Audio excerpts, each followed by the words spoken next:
I'm sure you all know why we're here. We're here to see Kathryn Tucker, JD, who's joining us. She's an executive director of the End of Life Liberty Project, which is an advocacy organization dedicated to protecting and expanding the rights of the terminally ill, which she founded during her tenure as executive director of the Disability Rights Legal Center, a leading disability rights advocacy organization.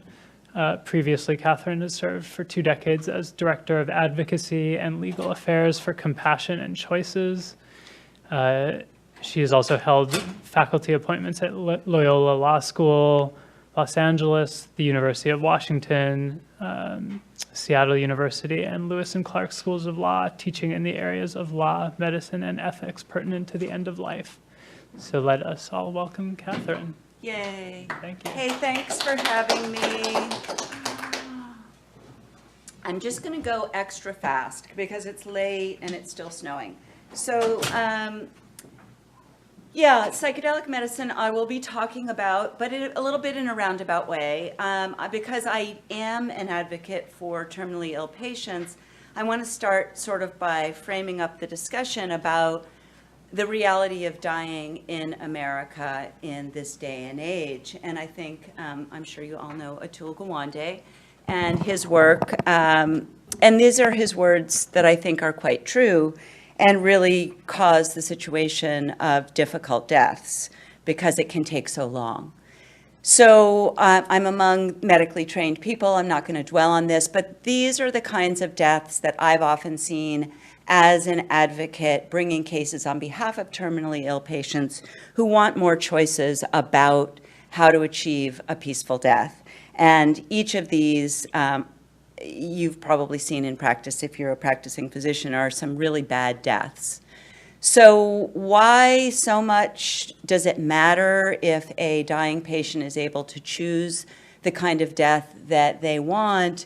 I think Ronald Dworkin said it really well. For some people, that life trajectory and feeling like there's a coherence is critically important. The default is typically more treatment. And so to avoid that, whenever I'm talking to people who work with patients, I'm always reminding them that careful planning is necessary and possibly even advocacy. There is some good news, and that is that both law and medicine support recognizing patients' rights to make their own choices, and we have more tools for that, advanced directives and POLST, or whatever it's called, where you practice, they're called various things. We have seen reimbursement for those conversations become available, which makes it more likely that they will happen. So these things are good. I like to talk a bit about the fact that dying patients have a lot of different choices they can make that will change what the journey to death is like. And so, of course, in all 50 states, both law and medicine support the right of patients to either refuse on the front end or accept and then direct the withdrawal of any life-prolonging intervention. And I've listed a few of them.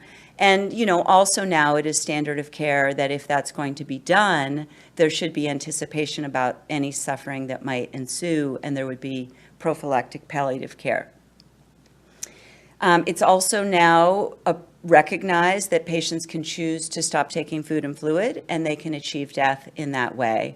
It is important if that patient makes that choice typically to bring in hospice or some other palliative support so the patient is comfortable during that interim.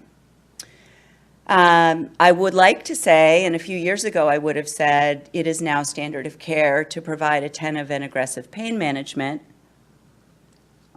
because, of course, you'll remember that pain became the 5th vital sign. It became routine to assess and chart pain, and it became routine that there would be responsive care provided, and that there could even be accountability for failure to treat pain attentively.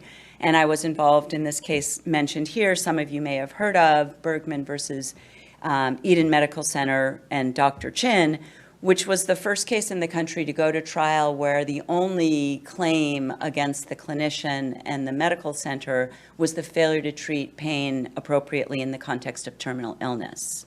It was known that the patient was going to die. There was no claim about medical malpractice related to his medical treatment other than inadequate pain management. And that case came back with a huge jury verdict. The jury awarded $1.5 million for this patient's unnecessary pain during a 5-day hospitalization. Couple of interesting features of that case were when we took the deposition of the defendant physician, and we asked him, he was the hospitalist, the chief hospitalist at his hospital, what his training in pain management was. He said his pharmacology course in medical school 30 years ago and 1 brown bag lunch. And that's in a field where there had been such an explosion of knowledge and modalities. So the jury found his conduct in failing to treat pain to be reckless and awarded a large jury verdict. So that was in, I want to say, 2001. And in the wake of that, we went right into the California legislature. This was in Alameda County, Bay Area. We went right into the California legislature with a bill that would require, as a condition of licensure, that physicians get continuing education in pain and symptom management. And that passed in one session, which is fairly unusual for legislation to move that fast. And so I think that you would say that would raise the floor a bit for good end-of-life care. So that was good. And so, you know, around then in the early 2000s, I would have said the pendulum is swinging in the direction of attentive and aggressive pain management. What's happened in the interim has been the opioid crisis of the day, and I see the pendulum swinging strongly back the other direction. So that's unfortunate. We had also seen the emergence of recognizing that palliative sedation, which is also called sometimes terminal sedation or sedation to unconsciousness or total sedation. And I think the reason we see this called so many different things is some people have been uncomfortable with this intervention, where for patients with refractory pain, medication to induce complete unconsciousness is provided, and that medication is titrated so the patient has no awareness of suffering. Food and fluid are withheld until death arrives. That intervention is respected in both law, United States Supreme Court decision, and medicine, and it should be something on the menu for patients. And I have been involved in cases where the failure of the clinician was to tell the patient about palliative sedation. And I did sue VITAS Hospice, which is the nation's largest for-profit hospice, for that. And we prevailed in that action. So telling patients about choices is important. And then also another choice that patients increasingly have is the choice to choose aid in dying, where a mentally competent, terminally ill patient can ask their physician for a prescription for medication that they would self-administer to precipitate a peaceful death. That choice, as you may know, is called various things. I use the term aid in dying. Proponents often will say death with dignity, which is kind of the warm and fuzziest way of talking about it. And opponents will say assisted suicide, which is the most incendiary way of talking about it. And what's mostly happened over the last 20 years is that the central accepted value neutral term that's become accepted is aid in dying. So that's what I'll refer to that choice as. And that particular choice, there was considerable constitutional litigation in the federal courts about that in a pair of cases that I brought in through the federal courts in the 90s, which asserted that the choice of a dying patient about choosing a peaceful death was a personal choice that should be respected as a matter of liberty or privacy under the federal constitution or as a matter of equal protection. We won that in both the Ninth Circuit in the case on the West Coast and the Second Circuit here on the East Coast. The Ninth Circuit basically embracing the liberty claim, the Second Circuit the equal protection claim. Even though there wasn't really a split in the circuits, the SCOTUS took the cases, heard them in tandem, and said, well, we might find that to be a federal constitutional right in the future, but not at this point, and we invite the states to grapple with this. It did, in those decisions, recognize the right to palliative sedation, so I think that was an important recognition.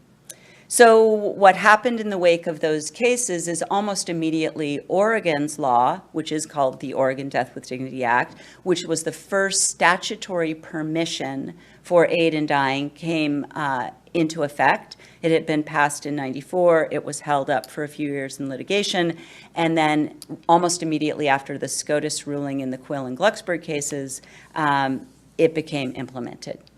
So one of the interesting things about having done this work so long is since implementation, we are now in a very different place because we have 20 years of data, which we didn't have back when those cases were litigated, and we know who chooses aid in dying and why, and we know how it impacts the practice of medicine and a lot of other things.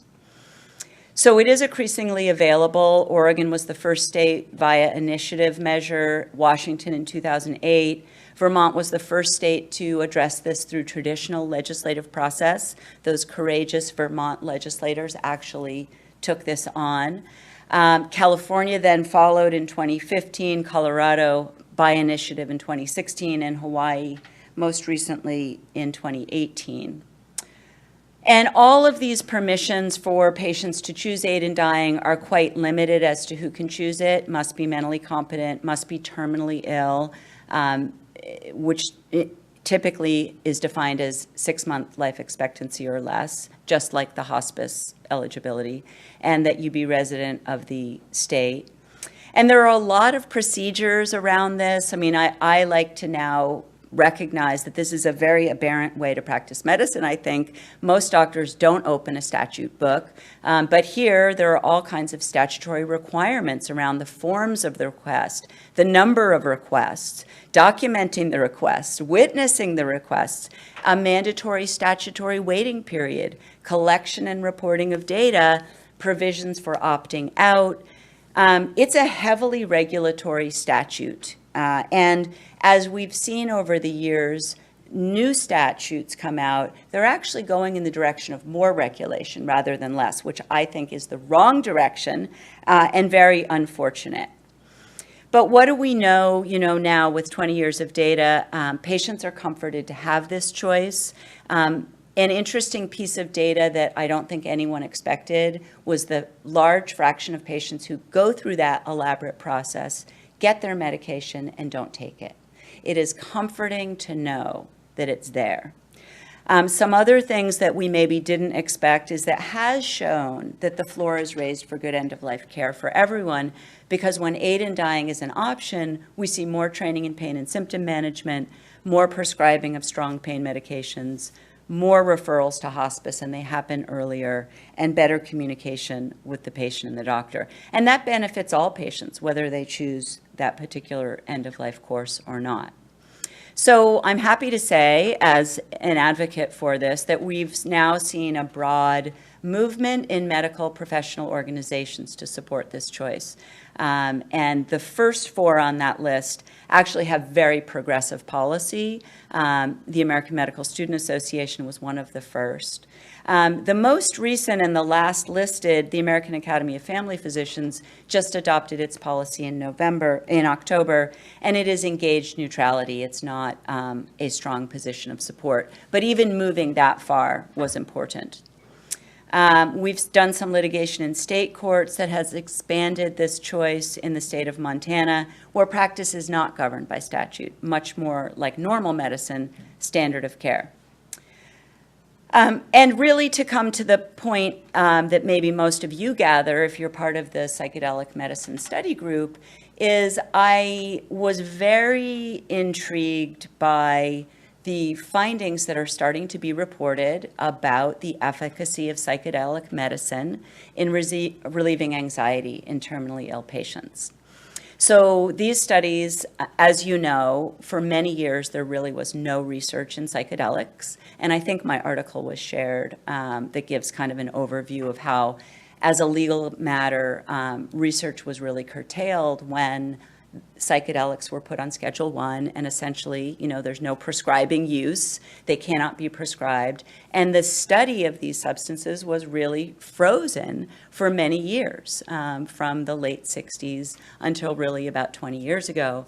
And the newer research started again, and is now moving into the kind of the far reaches of the FDA staging of clinical trials. And the early showings has been really important. And my interest is kind of narrowly focused on the efficacy and utility in dying patients to relieve anxiety, because that's the arena that I work in.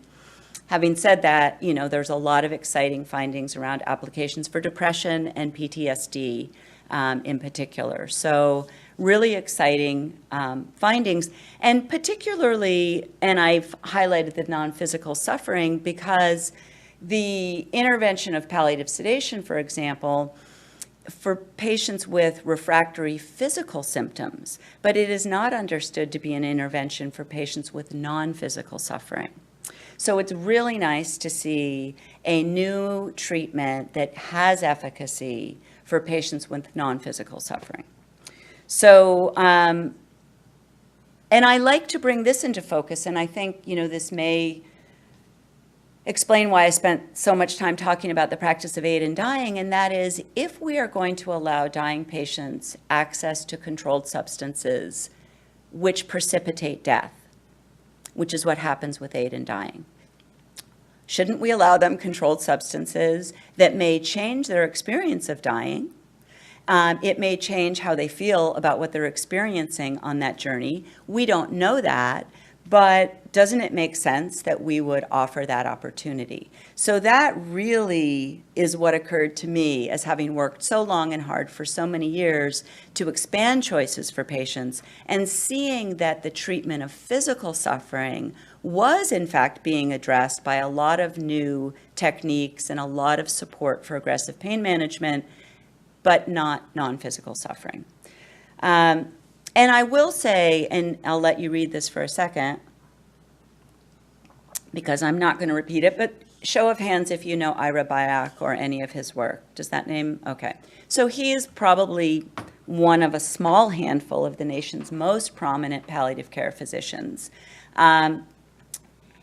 He's a very frequent speaker and author of journal literature, and here he is in the Oxford Handbook of Death and Dying. Interestingly, Dr. Byock is a staunch opponent of physician aid in dying.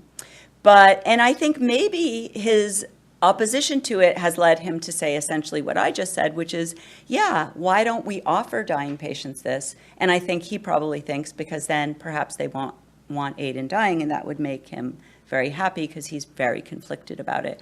But I think it's interesting to see such mainstream, highly respected clinicians publishing to this end. I like to pose this for people who are doing research in this arena. If there are, for example, there are doing clinical trials in California. California is a state that permits aid in dying. I'd love to see the researchers there that are enrolling these clinical trials start asking this question, and helping us understand whether the experience of psychotherapy assisted with psychedelics changes how the person thinks, would they or wouldn't they consider aid in dying? Would they or wouldn't they want that? I think it's just a fascinating research question. So for those interested in, how can we galvanize change in law and policy so that these medicines that seem to have these amazing impacts beneficial for dying patients, how can we move this forward? So yes, on Schedule 1, one way to go is let's reschedule. That's a very long road. That's certainly the road that the researchers right now engaged in the clinical trials. Some of you probably know the work of MAPS, the Multidisciplinary Association for Psychedelic Studies. They're funding a lot of that work, and they're very committed to trudging that road. We are going to get this substance rescheduled. Very long process. They have looked for some other options that are still in the box of the FDA, and they have gotten breakthrough designation. So that's going to possibly advance the schedule, which is good. But I think it's interesting to ask, can we do some other things while we wait for that long rescheduling? Because remember, marijuana is also Schedule I cannabis, and it's not been rescheduled over these long, many years with 40 years of effort to reschedule. So can we look over at the medical marijuana as a model? And I would like to say, and a few years ago I felt stronger about saying yes, because I think what we saw, and we saw it through certainly all of the Obama years, was a willingness in the federal government, even though it's still Schedule I, meaning no legal prescribing use, that the feds were not going to prosecute. And there was a DOJ memorandum and position and policy that there was not going to be federal prosecution if the state had adopted laws that permitted the medical use. And that was referred to as cooperative federalism. And there were a lot of journal articles in the law journals about that. There was a fair amount of litigation as well, but it had really come to the place where this cooperative federalism was working. Now we've had what feels like almost forever, a different administration since 2016, and we don't have the same comfort that there's going to be that hands-off. Although, interestingly, one of the things that this president, whose name I will not bring myself to say out loud, but one of the things that he said early on was, in the deregulation mode, let's speed things up at the FDA. So maybe there's a silver lining in this dark, dark cloud of this presidency. So, not to share too much political opinion, sorry about that. I do think that were there to be cooperative federalism embraced, if a particular state decided, look, the citizens of this state need access to psychedelic medicine because these findings are so compelling, and we as a state are going to pioneer and go forth and make these medicines available and hope that the federal government will respect the autonomy of our state, because states, for the most part, do regulate the practice of medicine. So if there were to be such a state, I would say choose a state where patients are empowered to choose aid in dying, because I think that argument has a lot of appeal, that we should let patients who might precipitate death have this opportunity, and it might change how they felt about that. And from that small group, choose a state that has the model of medical, including dispensary, because, as with medical marijuana, the different states have dealt with it differently. Some of them are you can grow your own. Some of them are you go to the dispensary. I think that the dispensary model is good in the psilocybin context because of the difficulty of successfully growing psilocybin. Now, for those of you who are in the audience, maybe when we get to the discussion, you can say that that was just wrong, because I haven't actually tried to grow them, so I don't know. But I like choosing a state that has the dispensary so that these patients could go to the dispensary. And here's the thing, too, about choosing a state, is I do think Oregon has not only been a pioneer with being the first state to permit aid in dying by statute, passed in 1994, before any other state. It has now emerged yet again as a pioneer because it's the first state to have downgraded possession of psychedelics and made it just a misdemeanor, really lightening the potential exposure for those in possession of small amounts of these substances. That's very progressive. So Oregon, sure. How did that happen? Who drove that? Well, I had the same question. You know who drove it? Who wants to guess? Does anyone know? Was it only MDMA that was downgraded to a misdemeanor? No, it was MDMA, psilocybin, and LSD. It was law enforcement. Hallelujah. Yeah, you can Google up a couple of interesting articles in the Willamette Weekly, law enforcement. So that was very cool. So you might like to take a look at what they did there if you are thinking of moving something like that forward in another jurisdiction. I think they've once again blazed the way.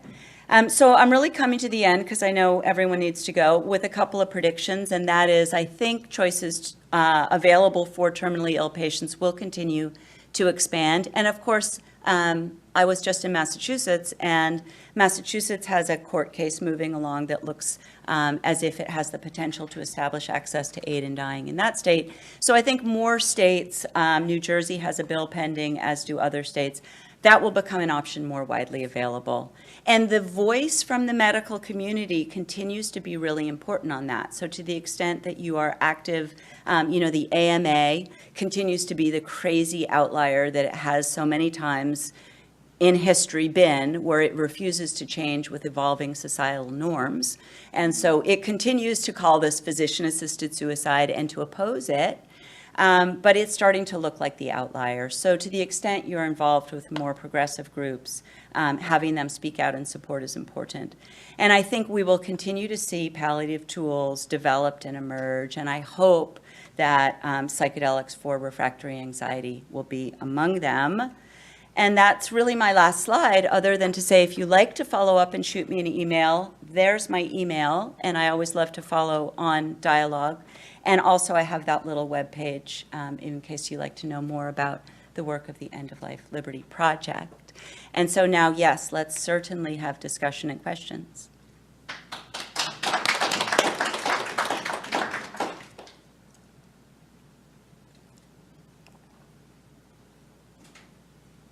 So you imagine a dispensary model where someone can just sort of, I guess anyone would be able to potentially acquire the mushrooms. I wonder how that would work when sort of the model that came out of the clinical trials was this sort of very heavily psychotherapy intensive, multi-part Yes. journey with Yes. therapists and things like that. Such an important point. Right. Yeah. So first of all, I'm not a clinician. So yes, I am an advocate for these medicines being available, but I think that's a really critical point. My understanding of all of these studies is exactly as you described, and so you wouldn't want someone just self-treating in the medical model.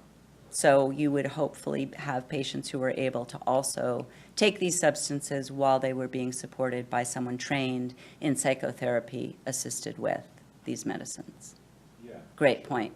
So at a dispensary, would only those therapists be able to obtain them? Do you see any positive to limiting, like, how accessible it might become? Just with the same sort of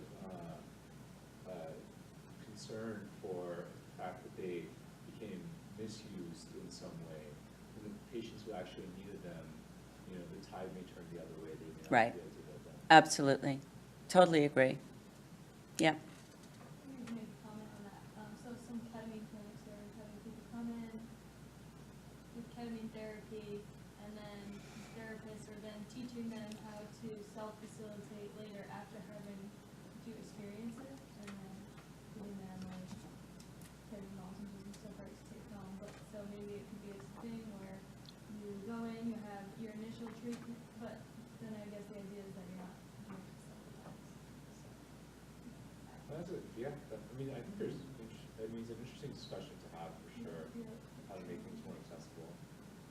And I think, too, the studies that I've looked at as a non-clinician have been showing that patients with terminal illness and anxiety are finding a relief from even a single session. So it may be, while I like that you pointed that out, that the patient kind of gets trained in how to self-administer, they may not even be doing multiple unless they really love it. Yeah.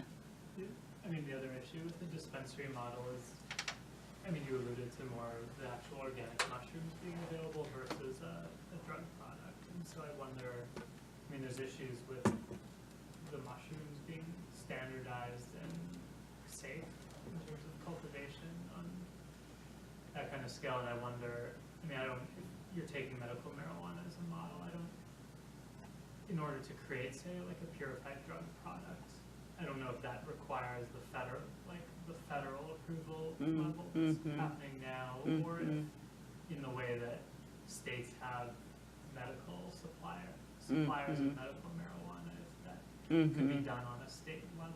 Right, I don't right. I mean, currently there are efforts to make standardized psilocybin drug products, but that's going through the FDA process. Right. Yeah, good point. And I guess my other question is just if I've spoken with some researchers who are concerned that circumventing the FDA process at more local levels could somehow undermine the effort if galvanizes a big pro-con kind of debate that becomes more political. Right. The debate becomes more political. Right. Yep. No, I've certainly heard that. I think the people that at Johns Hopkins and the Hefter-funded studies very much hold that view. And they're like, let's just finish this long, slow road. So there's certainly differences in the advocacy community around what makes the most strategy.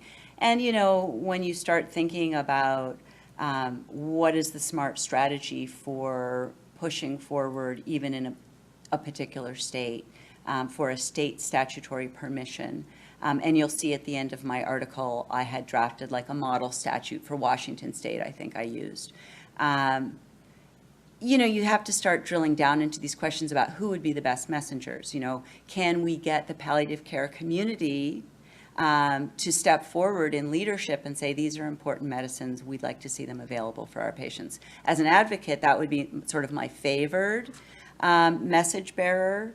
I think, you know, if you had law enforcement supportive of that, that would be great too. So these sort of drill down questions, I think, haven't really been grappled with because I'm not aware of a model being pushed forward as yet, although I think Oregon is really close to doing that actually. So could you share your vision ideally, like you could see as like being political, like practicable, right? Like the plan, like you said, they've already cut the path, like they already have a dispensary culture with the regulatory environment for something that's one, so that makes sense to use those same jurisdictions. So, and you say Oregon's leading, so. And Washington is not far behind. So I think either of those two states are obvious potential. So what would, if we're here, what you would like to see accomplished, what would it take legislatively, what, you know? Yeah, I think like that model statute, it could be the kind of vehicle to go forward. And clinicians then hopefully would want to be working with patients who are able to access the substances. And you would start to see more standard of care kind of emerge around what's appropriate. And I would hope that would evolve without heavy-handed statutory regulation like we see in the Dignity Acts, that it would be left more to best practices and standard of care. So you drafted that as a nice example. So what would be the next step? To start moving it? Yeah. Well, I think you get grassroots citizens groups involved and they start working with these desired messengers. And you spend a lot of time trying to get endorsements from those desired groups, American Public Health Association or its state counterpart, the different physicians associations, law enforcement would be great, civil liberties groups would be great, these sort of obvious patients' rights. And then you get a good, strong coalition that hopefully you then find a courageous legislator. And you start that long road of legislative campaign building. And then obviously it's always hardest the first state.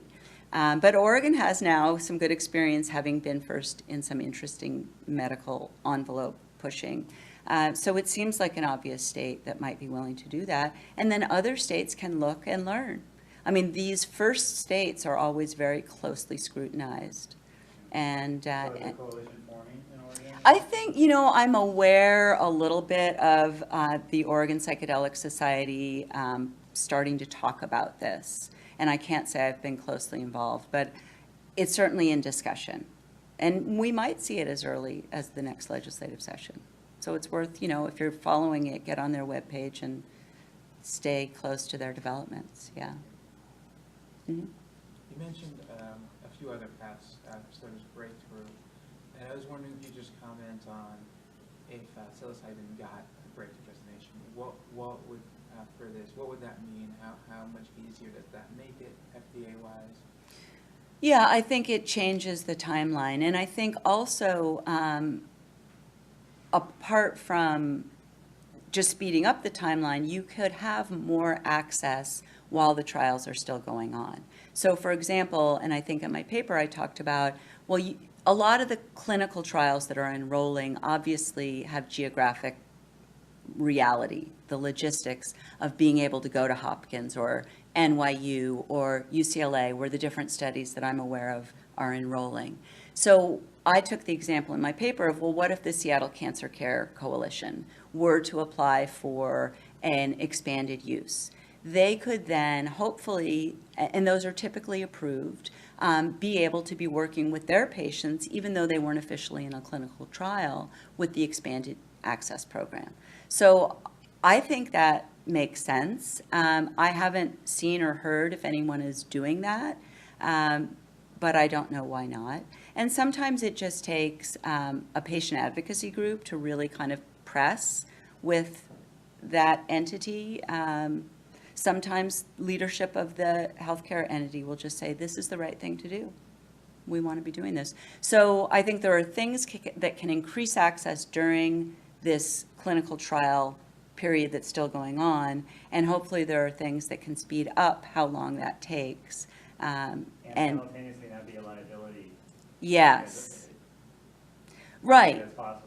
Yeah, I do. Well, I like to think that, say, Seattle Cancer Care Alliance got expanded access and started making this available, that they could develop information that would be similar to the kind of information that's being sought in the clinical trials, and then hopefully they could be publishing papers about it and in a way supporting, I'd like to think. I mean, I suppose it could backfire if they had some really bad results. But, you know, if you look at any of the results that are out so far, there haven't been any harms. You know, they're not seeing adverse reactions. So I'd be less worried about that in light of that. Yeah. Mm-hmm. I'm curious about what the main motivations are for people seeking aid in dying. And because you talked about how psychedelic-assisted psychotherapy could affect Yes. how people use or don't use that process. So that's a great and interesting question. So a lot of data is collected about who chooses aid in dying and why, and some of it has been surprising. First of all, it's typically a cumulative burden of suffering and multifactorial. It's not just one thing. It's not just unmanaged pain. Pain shows up as a factor, but it's pretty low on the list. You know, loss of dignity, loss of ability to engage in activities that the patient found interest in that were meaningful, loss of bodily function for patients with ALS. They're finding that, you know, everything is shutting down and they see what's coming, and that burden of suffering of losing so much control over their body is unbearable to them. It's a kind of an existential suffering that's very powerful. So the fear of even more bodily deterioration on the journey to death is a huge factor. So you see, when you pull up the data, and I invite you to look at it, it's very accessible, and there's all kinds of data points and graphing and pictures to help you digest the data. You get a real rich sense of why this is important. Whether it would change someone's interest in aid in dying, I think is really hard to say, and we just don't know. I mean, it seems like the medication is being used for anxiety. Does anxiety underlie these desires for aid in dying? Probably to some extent. But a lot of people, the fear that they had of death before is very eradicated after with the psychotherapy with psychedelics. So they may feel less angst about their dying process and therefore choose it less often. We don't know. I think it's an interesting question. Or more often, exactly. Because, I mean, often what people describe is that they lose their fear around death, and they may actually see it as the next great adventure, which it very well may be, right? Right? It'd be interesting because some people would try to construe that as a negative outcome, but maybe. Right. Well, and that's such a great point, because with aid in dying, the fact that death results is not a negative outcome. It's the least worst outcome. It's the achieving a death at that point is what the patient believes the best outcome to be. So, yeah. It does require you to kind of shift how you think about it in that same way. Yeah. What kind of support are there for like family and caregivers for hospice patients and stuff? And might this be something that would be like there would potentially be for a group, like the whole family to partake in versus just the patient having it, like a group? The psychedelic medicine? Yeah, psychedelic medicine. That's an interesting to question. Like all address the death together. That's a great question. That seems brilliant. Right? Doesn't it?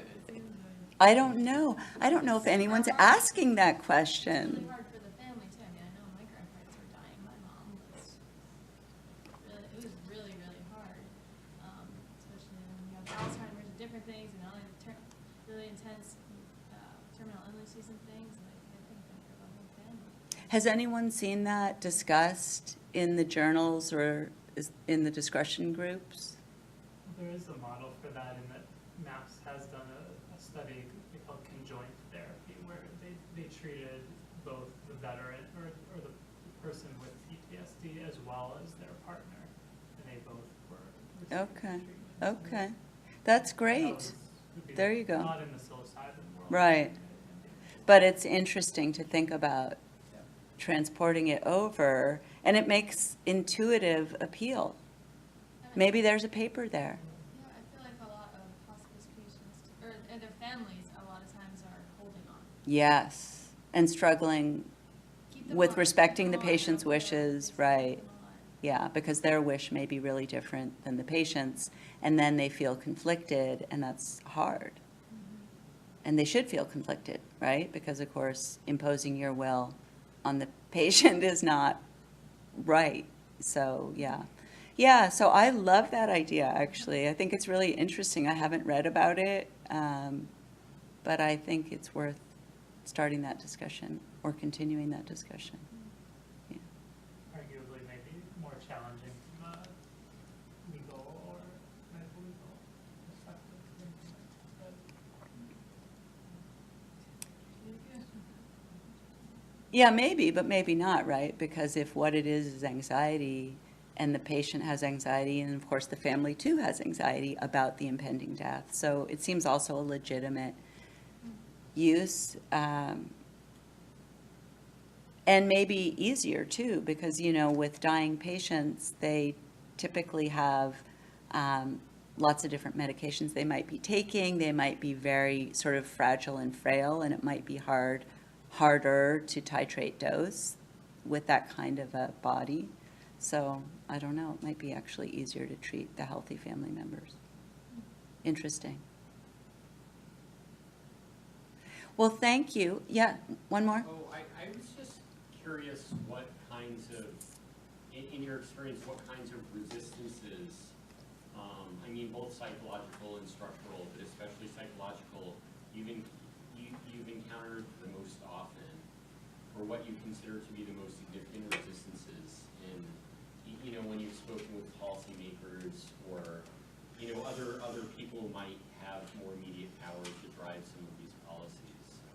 Are you talking about in the context of advocating for aid in dying? Well, specifically use of psychedelics, medication. Okay, so I haven't done any of that advocacy yet because it's so new. So I can't comment on that. I can comment from almost 30 years of advocacy around expanding end-of-life choice. And you know, there are a couple of well-known opponents that work hard to prevent expanding end-of-life choice, and that's often faith-based organizations, typically the United States Catholic Conference, always appears in legislative and judicial proceedings to say that the church opposes this as a matter of theology. And that, you know, is probably for many judges, certainly, and should be for legislators, something that you could put aside, because we live in a culture where one religion doesn't dominate. So while that might be okay for people of that faith tradition, it shouldn't be imposed on everyone. So, but that's still a loud voice that is always heard. There are typically the groups that oppose reproductive freedom also oppose end-of-life liberty. So groups that are called things like the American Center for Law and Justice, Americans United for Life. These are well-funded, active national advocacy groups that oppose reproductive freedom, and they also oppose end-of-life choice. So we always hear from them.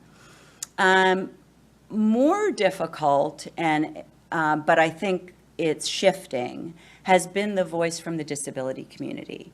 And early on, the disability community said, if dying patients are empowered to choose a peaceful death through aid in dying, we're concerned that disabled persons will be forced to choose that. And that turned out to be a message that caught attention of a lot of media and legislators and judges, and it has been obstructing more widespread legal reform. I think that's starting to change with the data now, with 20 years of data that shows no adverse impact on people with disabilities. It's harder to maintain that argument. So I think that's dissipating. But yeah, there are definitely opponents to these new ideas in medicine. I mean, the AMA has been a real difficult challenge. And so, you know, having other voices from organized medicine step forward has been hugely important. So, yeah. Well, thank you all for staying so late into the snow. Sorry again to be so late. Yeah. And feel